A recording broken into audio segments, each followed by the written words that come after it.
and go live. All right, bye.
Hi everyone, I'm actually, oops, I forgot I can talk and I don't have to type in the chat window. I'm looking down because I'm just finishing writing up a couple things that came to mind and chewing on a Jimmy Dean's egg McMuffin, or egg muffin, not a McMuffin, egg muffin. Hi Jill.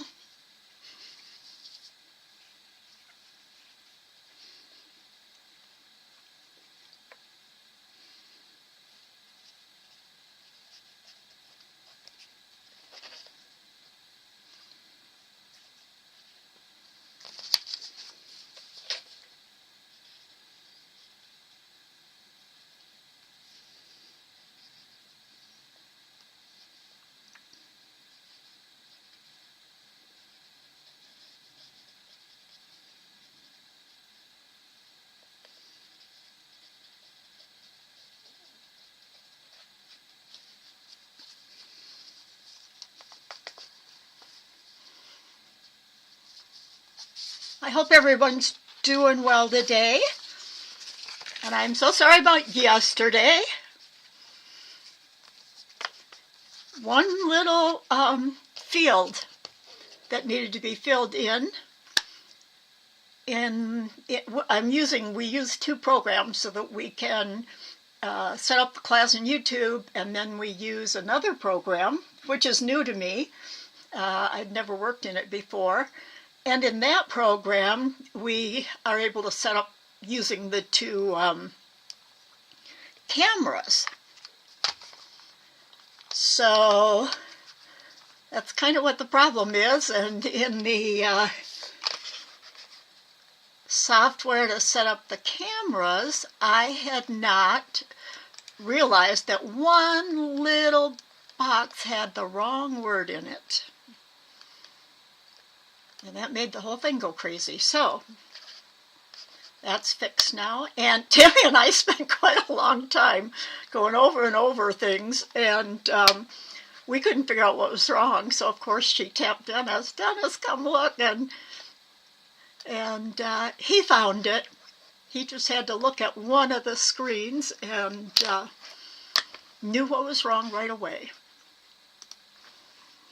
So, oops, I'm going to give it one more minute or two just to make sure everybody's getting in here. Hi, Janella. Hi, Jennifer.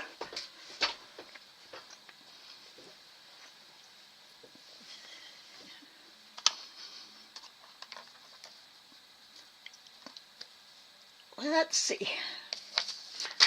2 more minutes. So you can go ahead and chat for the moment.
That's great, Katia.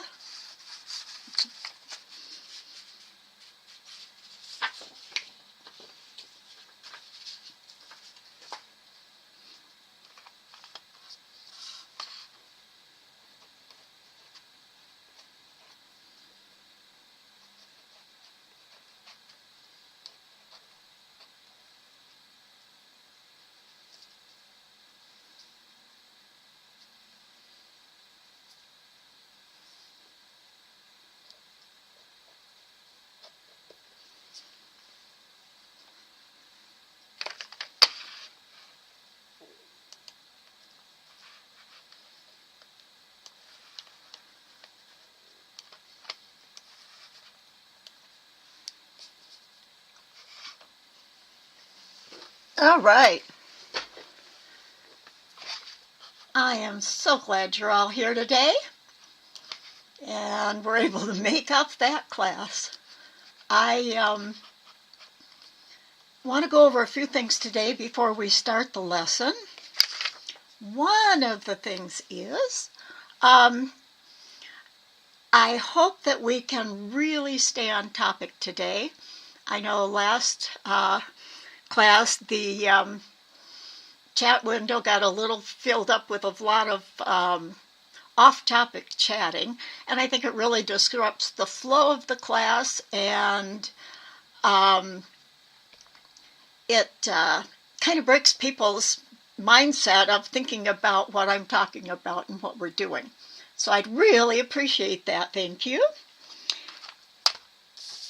And I was able last night to finish a sheet, which I hope is on the site. If not, I'll give you the information. I hope all of you got the email and got the handouts that we're going to use, or printouts for you. I want first to talk about the homework sheet.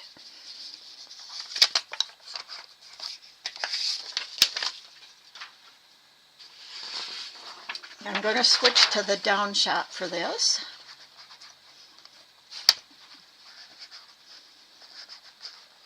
Oops, my mouse isn't moving. There we go.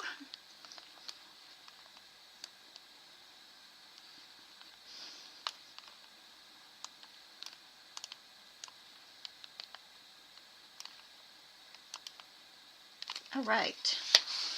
My book is shiny, and I think I may have to get a different light because, as you can see, I've got a little bit of a glare down here. Let me see if I can tip my camera down just a...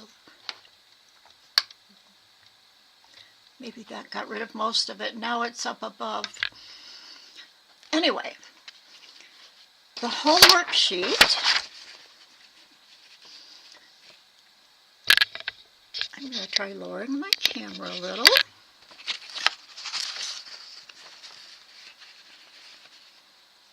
The other thing I'm going to have to do is get out my, I do have a small point and shoot camera, and it does have a zoom on it, so I am going to try that so that I can zoom in. If you go to the online tatting class website, I want to show you where everything is that we have for this class. And what you're going to want to do is go to the georgiasites.com, click on the tab that says classes, and on the drop-down list, we're taking out most of the drop-down lists and changing them to a page that you will go to that will list your choices. But for today, click on the Tatting Design class, and the first thing you'll notice up there is that there is a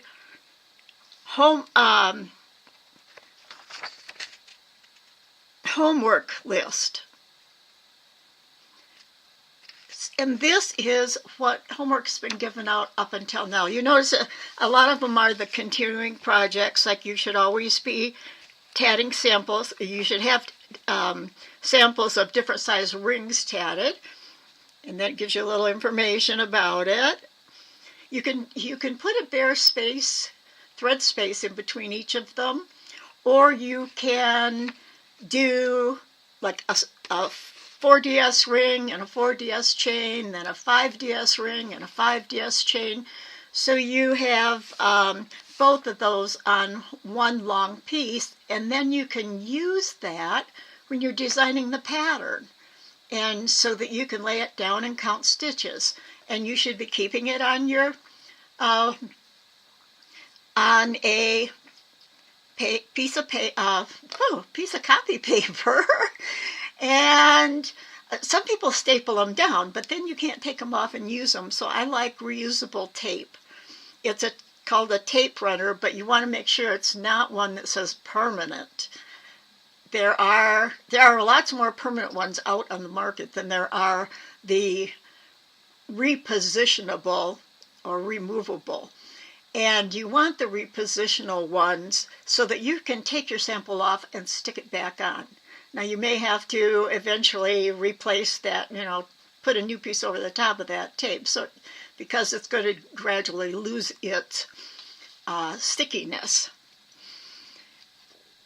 And then you're also supposed to be tatting, and I've decided to make this at least 2 a week, different chain samples of 3 inches. And you do that off of the chain sheet, Muscan's chain sheet. And those also, if you stick them down, you can, in between using them, you can put them in a plastic sleeve. And you can get plastic sleeves all over. I'm a little bit of a snob in that department. I prefer the the extra heavy weight ones. I feel like they handle better. They don't crackle or anything and feel flimsy. And I found that for me, the best way for me to get them, unless they're on sale around you somewhere, and I don't drive, so I go to Amazon and I buy the Samsill ones. That's Samsill.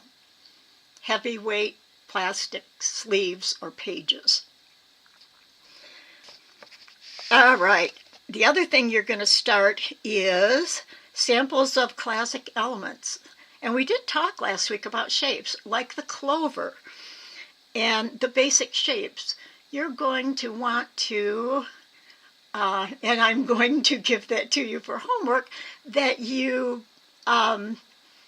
tat simple samples of those. And we're going to be looking at next week different ways to begin centers. I'd love you to practice some. See what ones you know about, like starting it with a central ring that has picots on it and climbing out of a ring, or one that starts with a central picot, which your first picot has a long picot on it, and then you attach all the rest of the ring. So that's what we're going to be looking at next week and what your homework will be.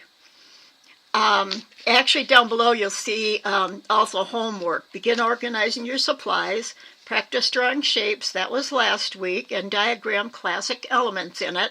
And now you want to start tatting those elements to put in your sample books. And you're going to use them from when you're making your design, so you can count, like, I have this chain, how many stitches do I need in size 20 thread? And you can just use your sample sheet. You can take the sample off and even lay it over your little sketch. And you're supposed to begin thinking about brainstorming about what fantasy theme project you want to make for class. And one thing I always tell my classes is, if you start something, it's kind of like Jane's TIAS projects that Tat It and See. She gives you a little bit each time.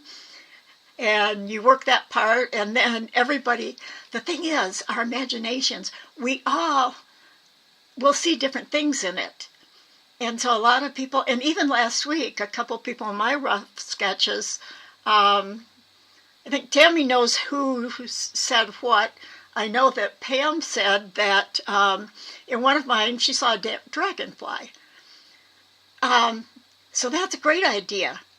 If you see it, copy what mine looked like for the shape of the dragonfly and go with it and make it your own. If you want to go off on a project like that that's not fantasy, go with it. Follow your instincts of, I really want to make that into something else. So start doing your own design of that rather than our fantasy theme. And then you're going to, for today, it's choose your best idea and begin stitching. I know I sent out in your email, you had a download, and it's on that Tatting Design page under, I don't know if it's yesterday's date or today's date, and there is a link for the project planning, and it was in your email today. We're going to talk about the project planning and what step you are in. So you're going to use the project sheet to start writing down ideas. Now, when I've taught, like the last time I taught, I had a project sheet, and Laurel wanted to improve it. So she did make takes information and put it into a new design sheet. We're not going to be using that this year. And that's for a couple reasons. I've done a new project sheet for you, and I've called it a preliminary design.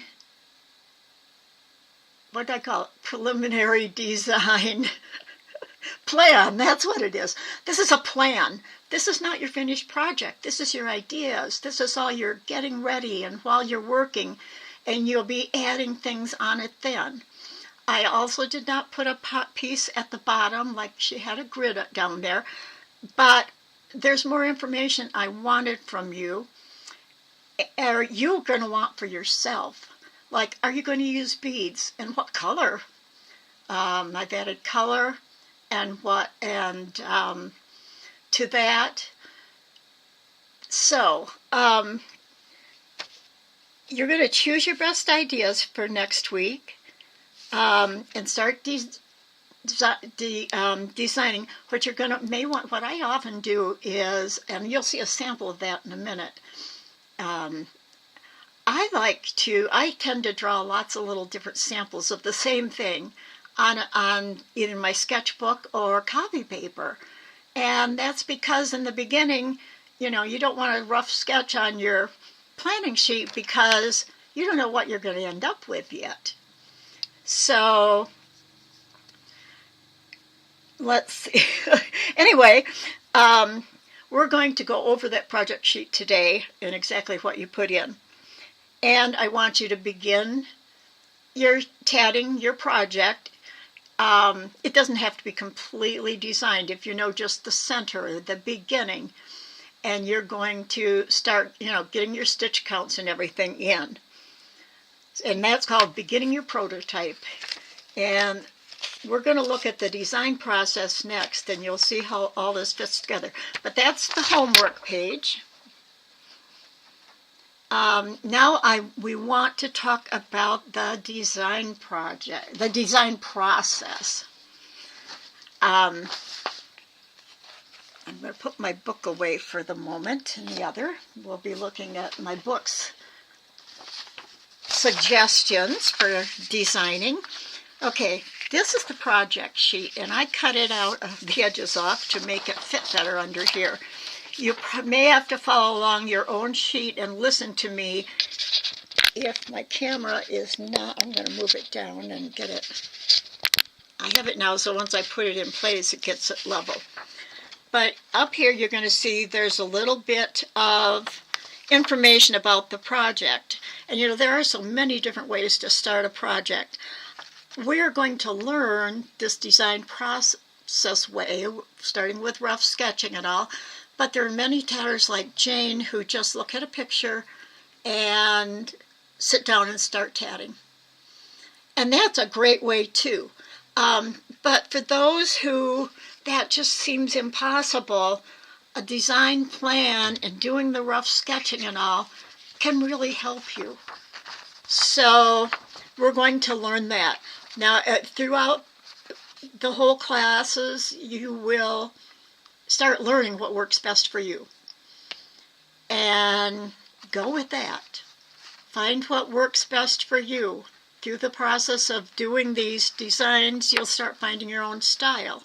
We have one beginner already, Jennifer, who's already got a great style going, and we'll be looking at her work soon. So here, the steps of the design process, and I may not have mentioned this about the elements and principles of design. All these are guidelines for a designer to use when necessary, and they're not something that you would always use. You don't have to follow the same exact steps. There are steps in designing and the process that you're going to maybe skip, or you're going to jump down to and then go back to a previous step, because there is so much retro tatting. When you're making a design, you can have many, many samples before you get to what you really like and then start refining it. And you now you have two choices for the, I'll talk about that when I get the project sheet. Let's finish the design process. And the other thing is, don't discard any of your little pieces. And you'll be seeing some of mine, and they can always, if they don't fit in the current project, save them for a later project. They might be the perfect thing, and if you think, oh, you'll think, I still wish I had that sample because it would be great for this project I'm working on now. And there's always an incubation period and evaluation. So let's look at the first, the concept. That's the step we're in right now. I don't know if I can get this up higher or not so that you can read it as I do. Okay, concept. Research, collect ideas, pictures, samples, color schemes. And start gradually putting these in your notebook. If you like a color scheme, download a picture of it from the internet if you found it there. You can find all kinds of color schemes there. And we'll look at more of that when we get to color, talk about color. And we may start that at the end of next week. And if you have printed out ones, and I'll put them in a sample book. Any kind of artist, writers, they all have this, a lot of people just call it a pile of stuff, or it's I forgot the word now, what they call it. But you can always, if you're having a dry spell, go back and look through that. And you'll think, oh, I forgot about that. But now, there's two ways about research. Some people do not like to look at anybody else's tatting during this research phase because they feel that they could then inadvertently copy some of it. But I'll tell you from experience, for me, I like to research right up front. For one thing, it means I won't waste time later when I'm realizing, oh my gosh, this is a duplicate of somebody else's pattern. And the other reason is I like to kind of, jot down, and you can do that on the back of your project planning sheet when we get to talking about that. You'll see you can use the back of your sheet for that. You might say, I don't want to do this or this or this. It's been done already. Or just reference somebody's pattern that you could go back and look at it. But I like to know what I want to stay away from first and think about what ways I can make my design unique and do something different. Maybe, use different techniques, rearrange them different, make my composition different. And in this concept phase, you want to think about who's the project for. Is it going to be a functional piece like a doily, or is it going to be decorative? Is it an assignment for class? Or maybe you've been asked to teach somewhere, or you're going to teach somewhere, and this is going to be a teaching pattern. And because there are different things to think about then. And like everything else, we'll be going over these as the classes go on and we study designs.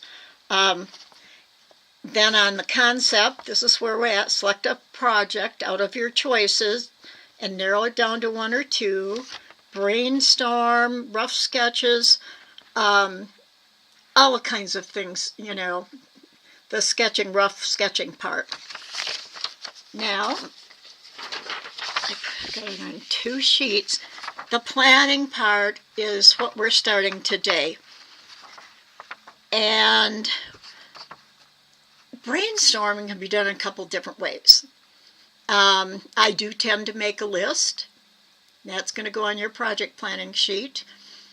Also, on the back of the project planning sheet, you can mind map. And mind mapping is a very important step for a lot of things. And as an artist, it's fun to do. Or just as a crafter who likes to play with ideas, or I like one of the things that these do, besides get you to thinking about all the details of what you want to make, is that we tend to categorize ourselves as, oh, I'm a visual learner, or I have to read something, or I do best with auditory listening.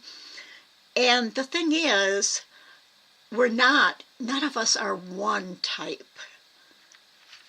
And the more different senses you use, like seeing and reading it, or hearing about it, like I'm talking now and you're learning, or writing it down on paper, using your mind and hand coordination to write it down.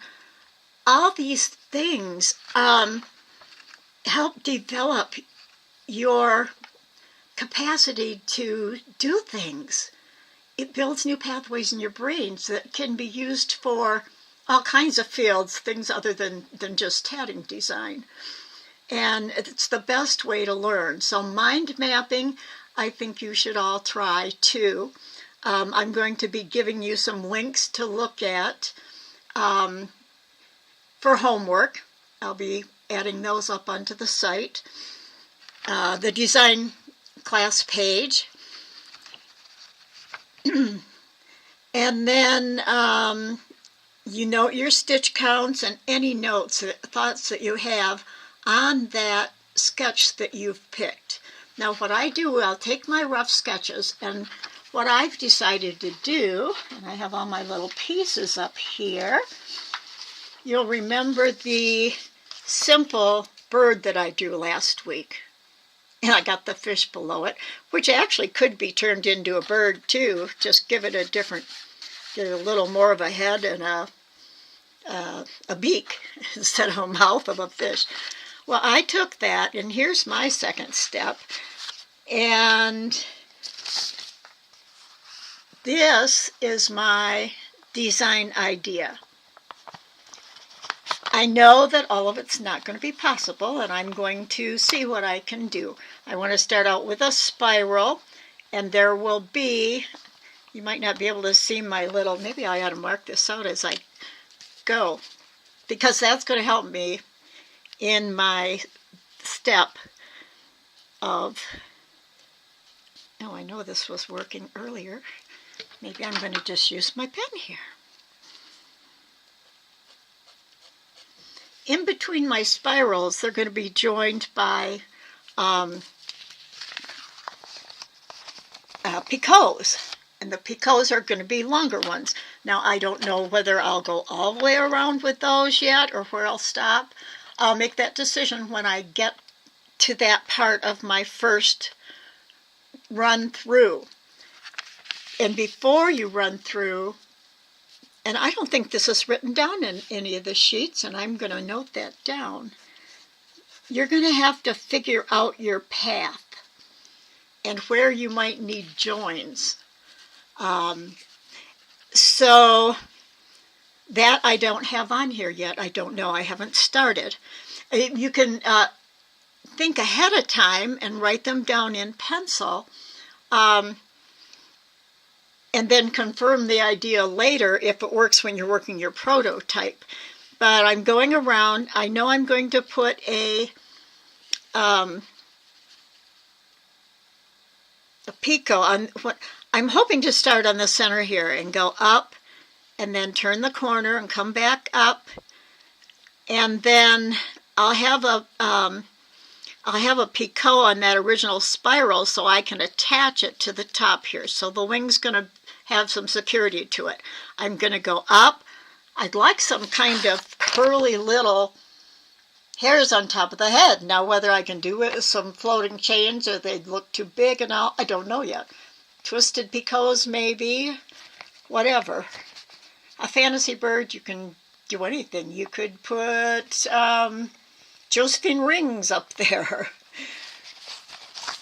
And then I want to make this into a split chain. Now it's going to be an odd shaped one in curves.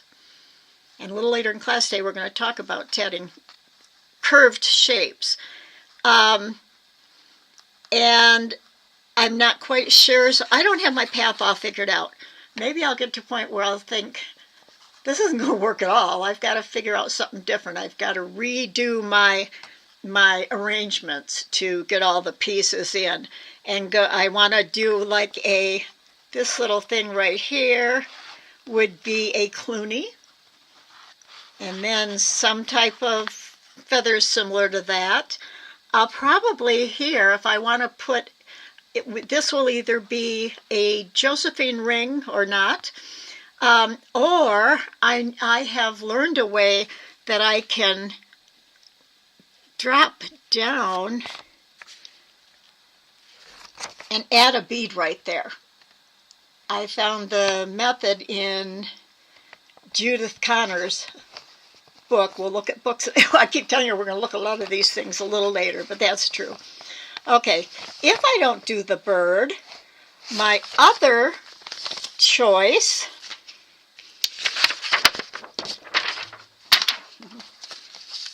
and you can go, I should finish this. I keep getting off. When I get to doing things, I get off on different little tangents and paths. I guess I have to tilt it this way. I'm going to have to figure out a new lighting system. I may get another light in here on my table. Step 3, the creating, that's beginning your prototype stage. And it's a trial stage. You're going to want to explore, experiment, play. It can be really fun if you look at it, not getting frustrated, but thinking, oh, that doesn't work. Maybe it'll work another time. And just keep experimenting and playing. And then next, you'll start evaluating. This is a step that takes place many different times during your design process. You want to think about if there's any particular problems in the design. And this is where the principles of design come in. Because if you look at it and you may, it'll help you figure out what's wrong. Maybe some techniques need to be changed or the path.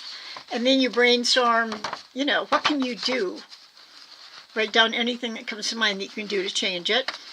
And then, that involves some research too. Maybe even learning a new technique that you've never used before.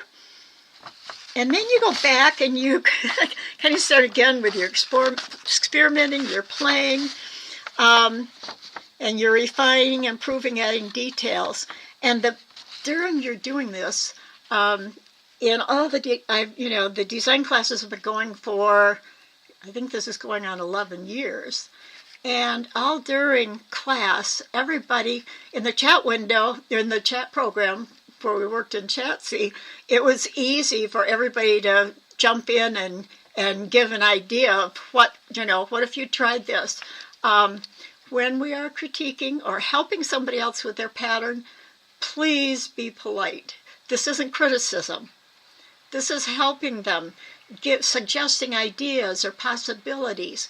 If something you don't like something on it, you can say, it's not my style. What if you tried this? And it's a case of we're all going to be just trying different things as we're designing.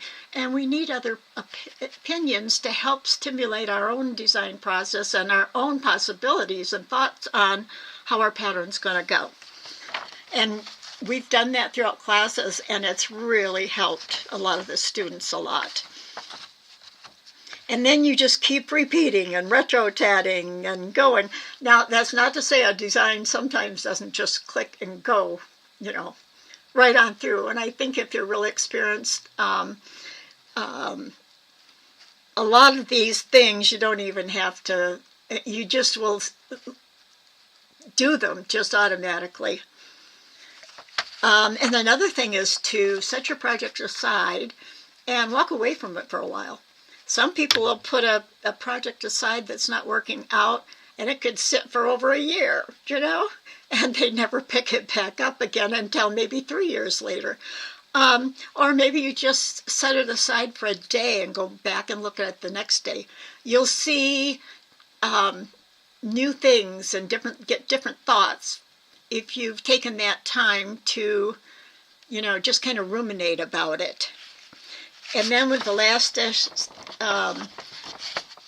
number 5 is always have it test tatted by others. And then you have to go back and evaluate, maybe collaborate with others again and refine and improve it. And this too can kind of go around in a little circle. And finally, you're going to have your final version, and that is so satisfying. So anyway, but think of the whole thing as fun. It's like putting a puzzle together that you just are not sure, how fast or slow, and it doesn't make a difference. Fast or slow, you'll learn your own pace. We're all at different levels and skill levels, and so don't ever feel like you're behind in the class. There'll always be some people who are ahead. They'll, just zipping right along, and there'll always be others who are taking it more slowly. It depends upon the time you have to work on it, with your own life going on, other than tatting. So this is your design process, and it's a reference to help you along if you're stuck. If you get to the point of saying, I don't know what to do next, set it aside, go back, look through this little process here and say, which could I do now? So that's for that. I am going to show you, I was going to show you my other possibility. Yes, I do jump around a little, I'm sorry. Okay, I was thinking of the fantasy flower, and I tried, when I am designing, I like to get a sort of good, and the more you practice with drawing, the more you're going to be able to come out with things. But this is one, talking about fantasy flowers, I had forgotten until I looked through my sketchbook that I tried to copy this or scan this yesterday and put it in a document, but my scanner will not talk to my computer and get the scan into my computer. I called this Blooming Triangles, and this was the flower design. And you notice I've got triangles up here. I kind of got a rounded triangle for there. I started making triangle leaves, but now I'm thinking maybe, since this is a fantasy, I'll put one of these big leaves that I drew during class.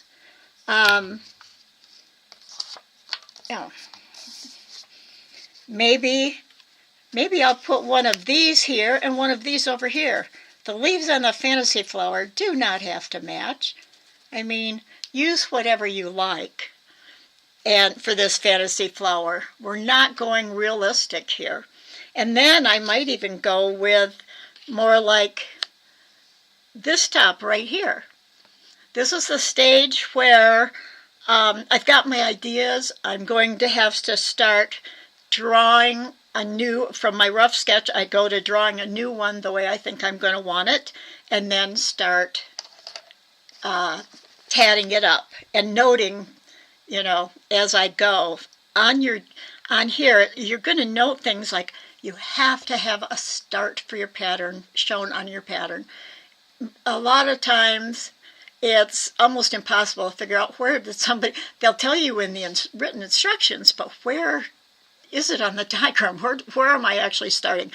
So you can either write the word start with an arrow pointed towards that, or just use S. Most people just use S for start with a little arrow so draw your hand, little arrow, and put start there. And then you may not know exactly, these are things you might have to change later, but when you get done with your diagram, you also want to put where it ends. Just use an E or end and the arrow pointed towards that. All these things help make your design much easier for a tatter to pick up and tat. All the little helps we can give them. We're going to be putting on, and we're going to look at, actually have a part of one of our classes on when we get our designs to the point where We'll be diagramming. We'll talk about all the things that should be on your instructions. And next week, because we're going to be writing down our, stitch counts that we think are estimates of the stitch counts for our design. I lost my train of thought. Oh, we're going to be putting then the arrows on as we're working. We're going to add the arrows to show in the diagram which direction the stitches are going. It just saves tatters time and helps them understand faster how the pattern is tatted.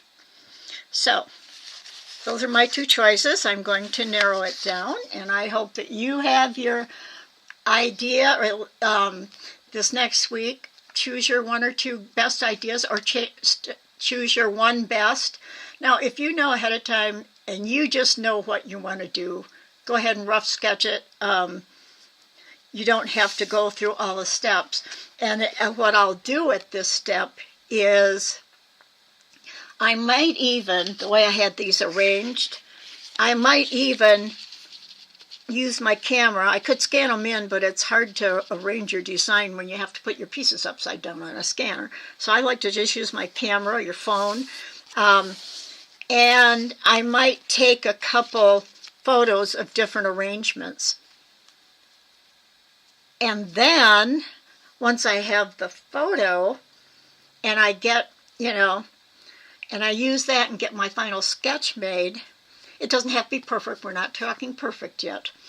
I like to then copy that, put it on in a computer program.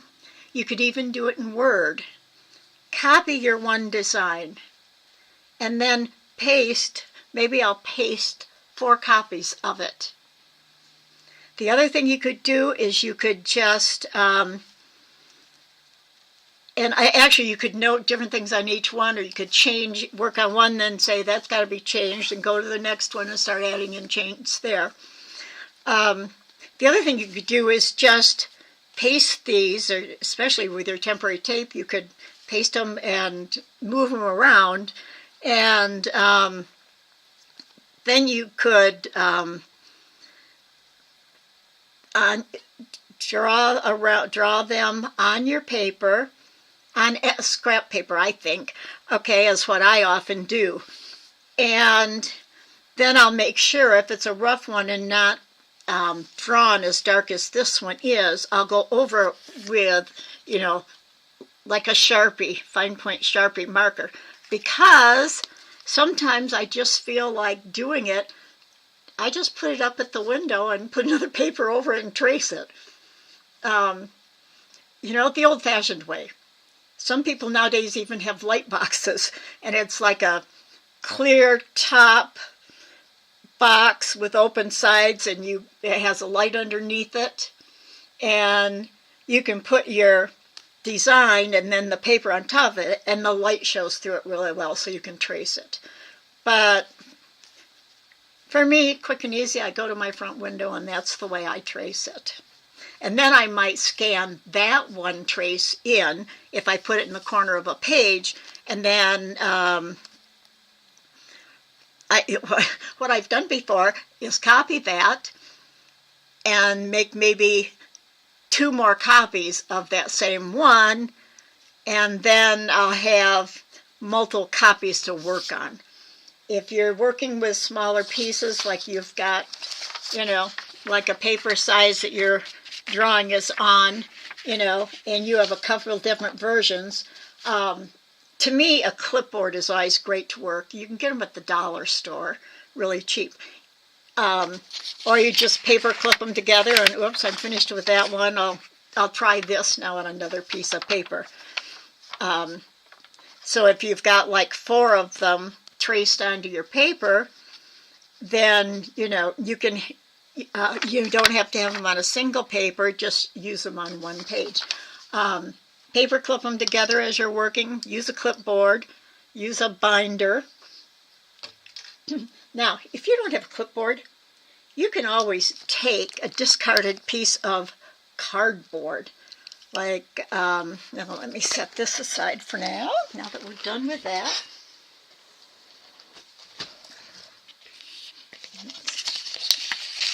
Get all my little pieces, parts. Oh, there's a leaf I really like. I don't know why, but, well, I do know it. It's just the kind of a design that appeals to me. You can just, like, say this was a bigger piece of cardboard, a heavier piece, like what I use under here, like off a cereal box. I like cereal boxes. They're cheap. And then just use a binder clip and clip onto there. You know, if it's not quite sturdy enough, like to set it and hold it on your lap, if your clipboard is not quite sturdy enough, then just set it on top of, I'll set mine on top of a book or something while I'm working on my drawings. All right. Are there any questions? I've gone over a lot. Questions about anything that we've talked about so far? I'm going to watch the chat for a minute, so while I'm waiting for questions, let's see, what can I put under? Oh, I'm going to put my little...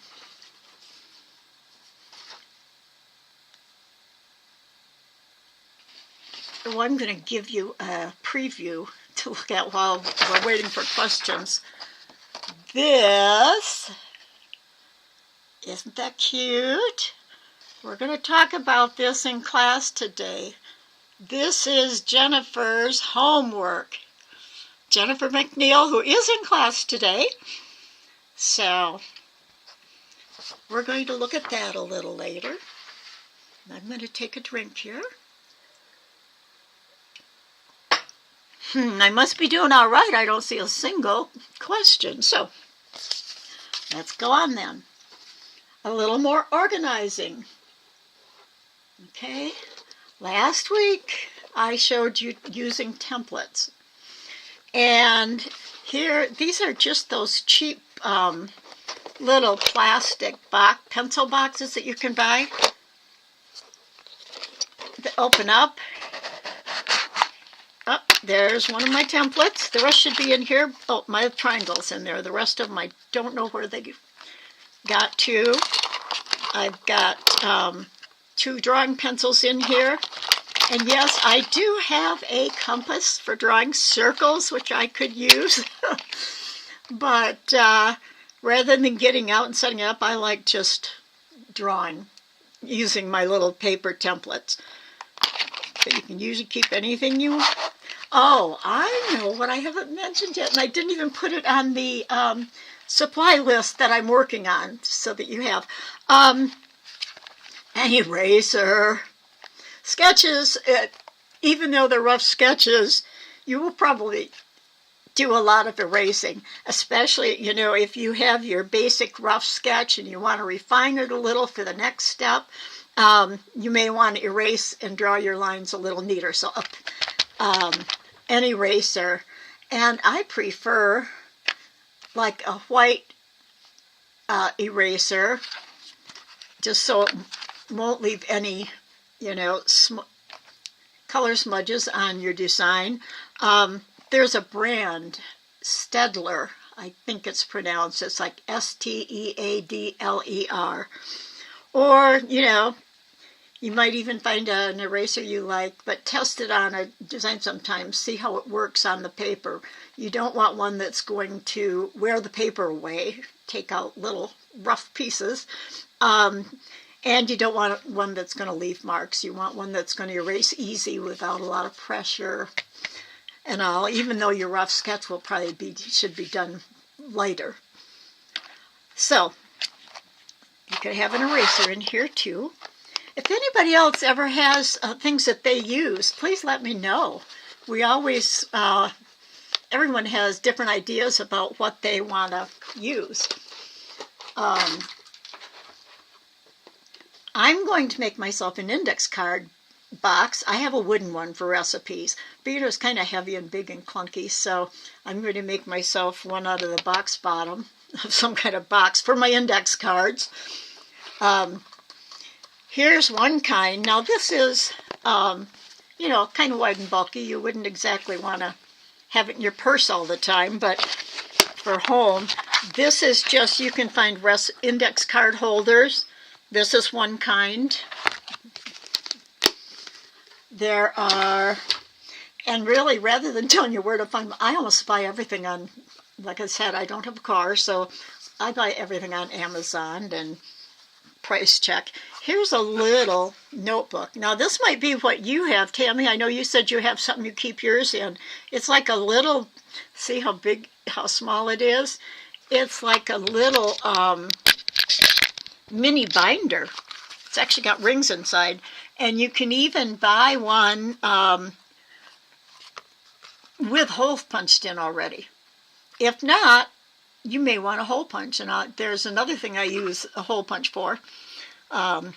If I can find it. I couldn't find it this week, so, but this is a possibility.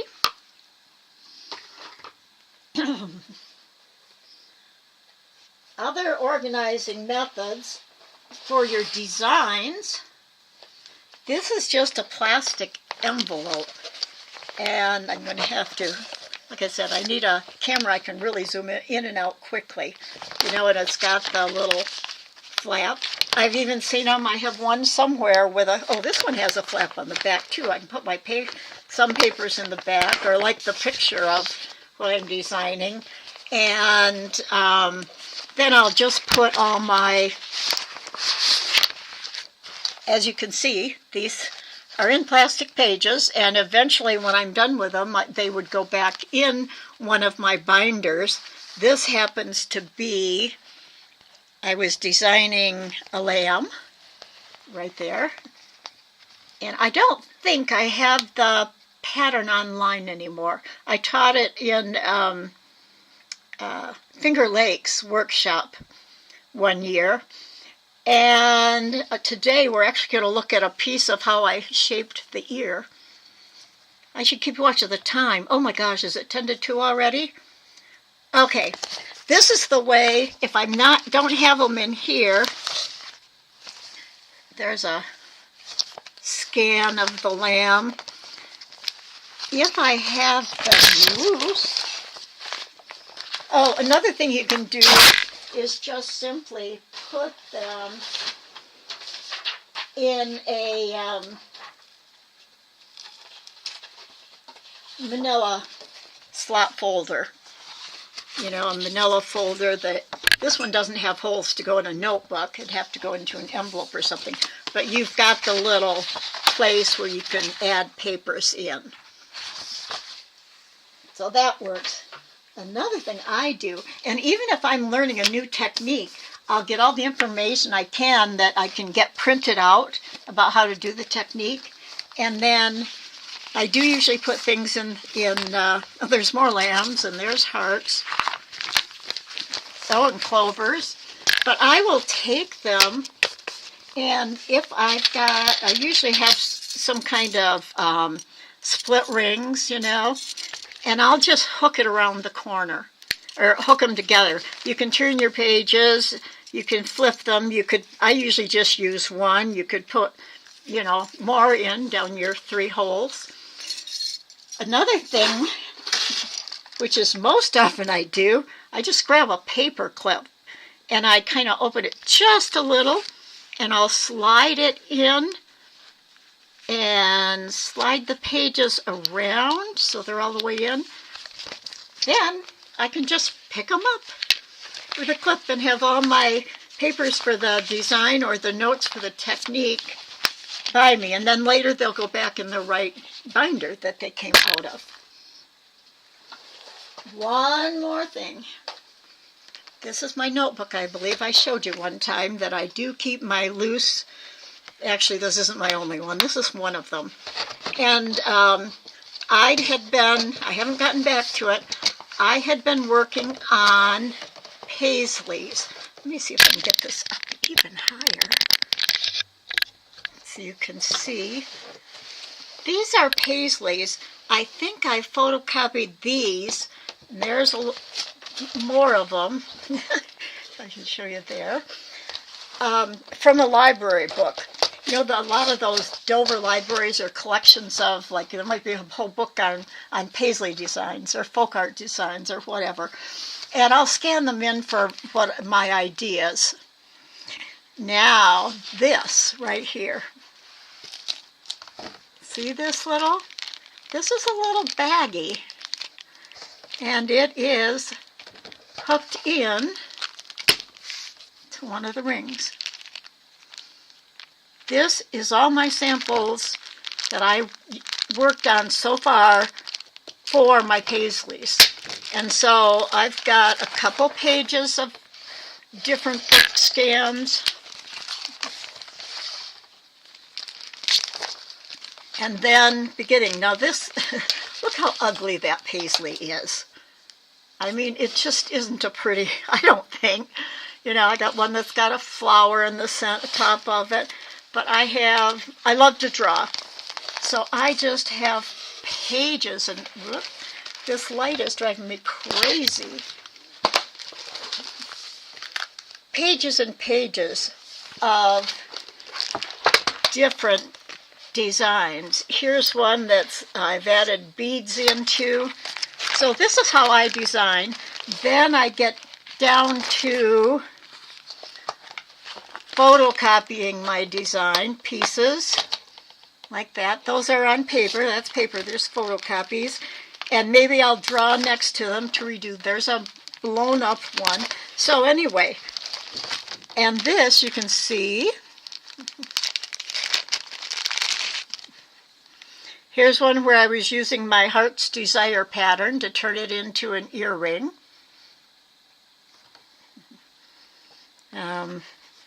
Here's the piece I was working on with a flower in the center.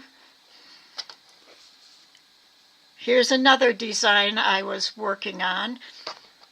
Oh, let me grab something here. I thought I had a colored paper here. I know what I have. I guess I'm still not quite totally organized. That's better for you to see it. I've got to get rid of that glare. That's another one. Here's another one. You can see, and here's the stage of one. I just do all kinds of things. Try all kinds of things. And, but they're all in the bag, and they're all in the notebook along with everything that goes, all the paperwork that goes with that design. If I had made a project plan sheet for that, that would be in here. Let me just stick that all in there. All right, we're done with that. I think that's all on organizing today. Like I said, if you have any tips or hints yourself, just let us know. We've got to get to, well, since Jennifer's in class, I didn't give you a link. This is on a homework page. You can find it on the website, and you can open up and look at it. We're not giving a download for it because this is her design, and when you're working on a design, you really don't want to share more details about it. But here is her initial drawing. You know what? I'm hoping somebody would have told me, but is this face up for you? Have all my pages been face up? They look upside down on my screen, so I'm assuming they're right on yours.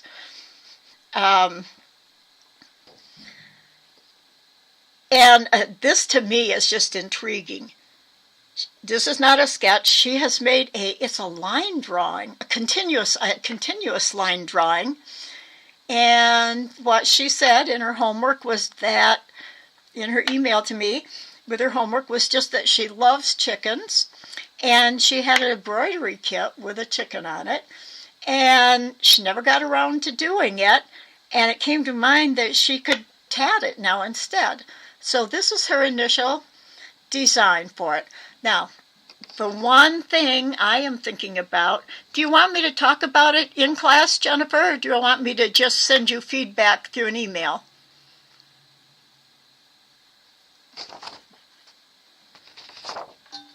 I wonder if she's still in here. Okay, I'm not going to critique it, but exactly, but I am going to tell you a couple of my thoughts on it. First of all, because these would, I assume, be chains, and this piece, unless maybe there's like a join. Let's see, let me grab my pen here. I'm thinking maybe a join between these two flowers would help hold that piece. This then, from here to here, here's where she's got the inside flowers in, and that part will be sturdy. Well, you know, tatting's a little floppy, but but if she didn't put like some joins in, it would be fine if she's going to just tack it onto a cloth or glue it onto something and make a picture out of it. I think she's talking about putting it in a picture frame. And this one too would need something more, I think, to keep this from just flopping if it's not put onto a solid backing. And she asked me, now how do I know how many stitches I'm going to need and all. So this is where I'm going to try and raise this up farther to the camera. You know what? I've got, what else can I put under there?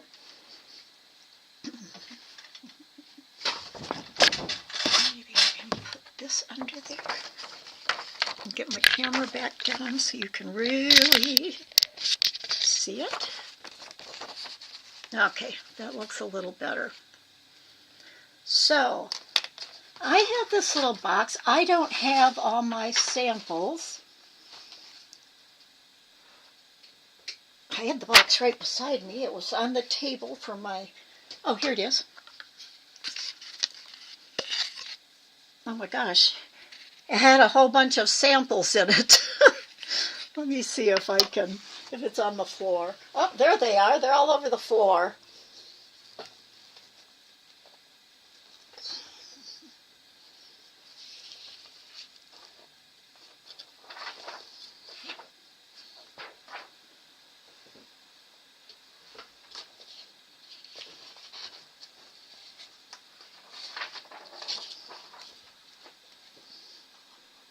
Oh, there's the one I want to really use. Okay, I don't have a lot of samples made, but I can use these pieces that I've saved of just little, all my odds and ends of pieces. I have this one's size 10 thread. But I can use that to figure out what size thing can be on. If you've got your ring sample made, you can just start putting your rings down. Now this drawing itself, unless it's a larger, or some of the flowers are taken out and larger one put in, this is going to be a really difficult to get that design with a flower inside of it and around it to make it that tiny. Okay, so it might need to be bigger. If you have a design and you like it, if you have a scanner or go to a copy center, use the enlargement. Copy it on an enlarged version. I just usually put it on my scanner, and I think by scanner I can make it bigger. So what I do is, now she's got a lot of curved lines. This little piece right here was the ear. I guess that's there. It looks probably should. This was the ear for my lamb. This is a curved chain, and we'll talk in a second about how I made it. But I can use that if I have my sample page that tells me size 10 thread, so many stitches per inch. I can just use this and say, okay, something like this would make this curve right here. Or something, let's see, there's a little curve, this curve right here, that this could fit into. And then I can note down the stitches in it, which I don't even need to know my stitches per inch if I'm just comparing it to my pattern. Now, the thing when you're doing this to remember is, if your drawing is in pencil, and I'm doing this, I'm going to have a pencil black side of my chain. So, you know, but the thing is, if you put it in a plastic page, then you'd have to take it out each time to write the numbers on it.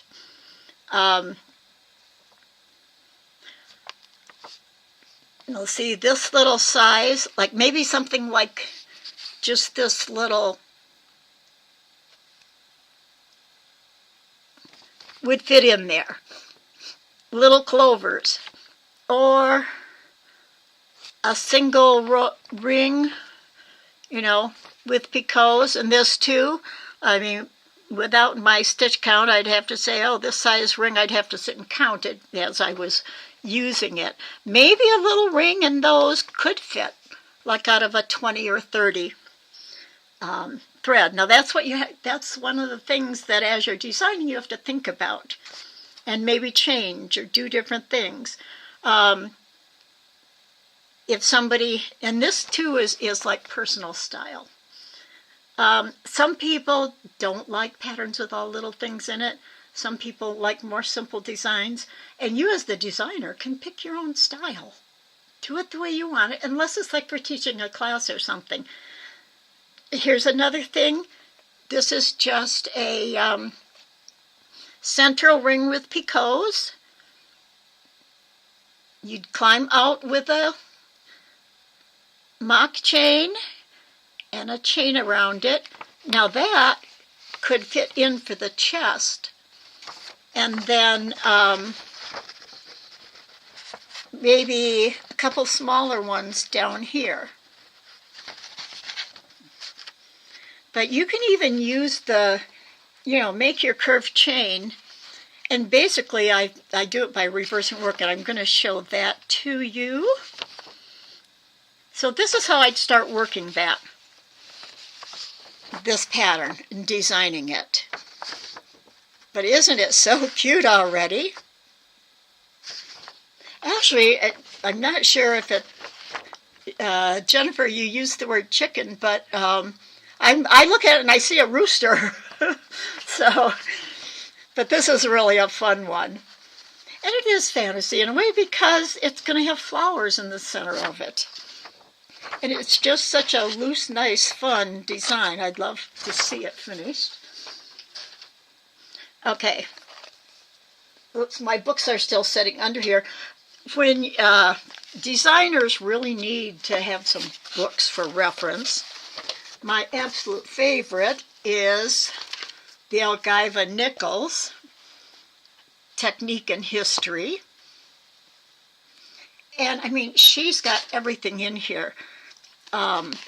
She goes from like talking about shapes in design. See her shapes in design, to having lots and lots of samples. Like here she's got picots just to make a square little shape, starting with a it's just a ring. Sorry about that. Just a ring with shaped picots to get the shape she wants. I have one marked here. This is her sample of chains. Now, this is the interesting one. Remember I showed you my little edging that I had started last week? And somebody said, do you have a pen for that? How did you do that? Well, it's just picots. You're reversing your work and doing picots this direction, then you're doing a section of the opposite direction over and over. And because of the shape of them, up and down, the length of them, you get this kind of a chain. And that's exactly what my edging was. Now, the other thing about that is, so this book, I mean, it is just full of, you know, patterns and all about different techniques and formations and everything. So, my second book that I use most often when I'm doing a design, and just when I want to learn more, you really need to learn as much as you can about terms and what they are and what's possible, is Judith Connor's An Illustrated Dictionary of Tatting. I absolutely love this book. I have marked, I think, one thing here. Okay, right here we have, is this upside down? Nobody ever told me. Okay, a feathered chain. And look at that. There's a feathered chain. This book, and this is where there was a bead technique. I don't remember. I think this is where I learned to add a bead. Oh, my phone. I got to check and see if that's Tammy. It is. Okay. I got to finish, right? Tammy? Whoops. I got to finish, right?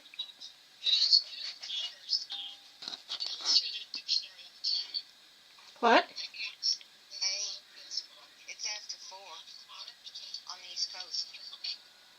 We started at 1 and it's, oh yeah, okay, I'm 11 minutes after, so I'll finish up.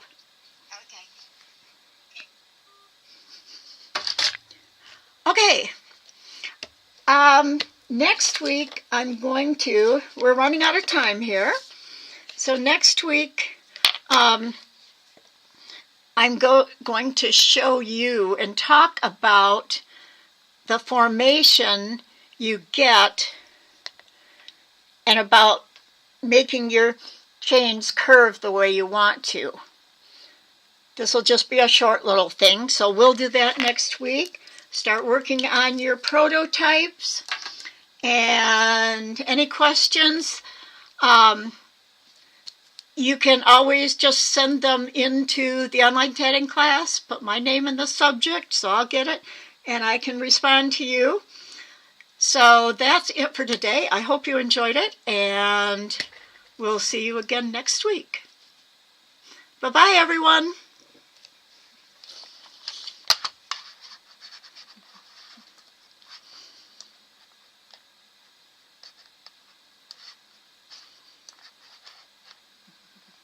Whoops, I gotta find my YouTube.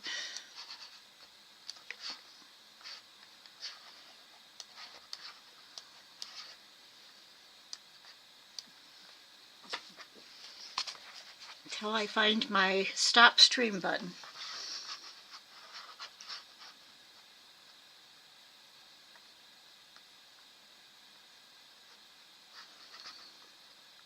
Tammy, can you stop the video for me? I've got my chat box, I popped it out, and I don't seem to have the other piece of my window. That's not it, okay. That's crazy. I'm going to have to open up my YouTube again to end the chat. Well, you can just look at me while I go back to YouTube.